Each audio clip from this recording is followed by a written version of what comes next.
Hello, I'm Mark Rylance, and we're at the opening night for Twelfth Night and Richard III at the Belasco Theatre. It's like the yin and yang of Shakespeare. You know, you have the sort of ultimate extremes, and so to be able to see the same company do both plays, you're like, oh, this is actually how they used to do it. We did get to the theater today, and the first thing Zach asked me, he was like, "Are you excited to go see Twelfth Night after we do our matinee?" And I was like, "Yeah, I am." It's the only time we get to see anything else that's on Broadway.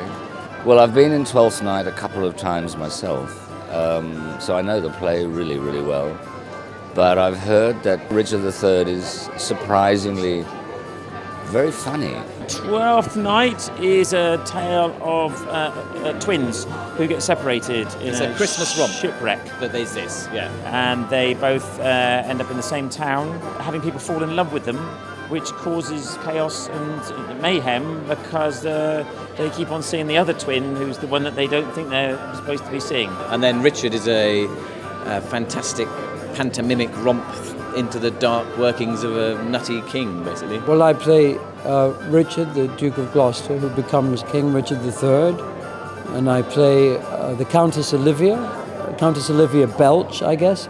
She is in mourning for the loss of her brother and her father, and she falls in love and eventually marries not the person she thinks, but someone very like that person.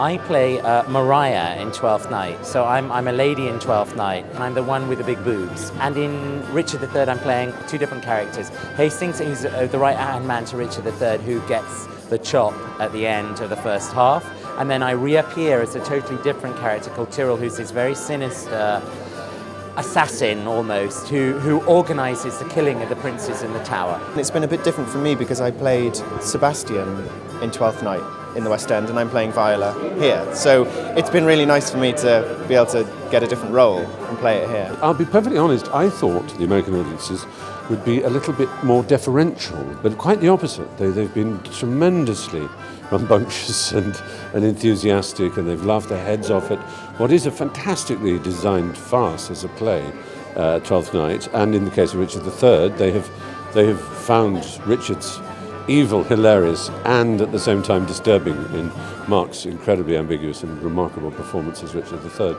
You know, they get the fool much better here. I've done this play since 2002, so I've been in the play a long time and toured other cities in America, but there's a New York sense of humor that really gets festy. That kind of Groucho Marx, wise guy, just flipping logic really.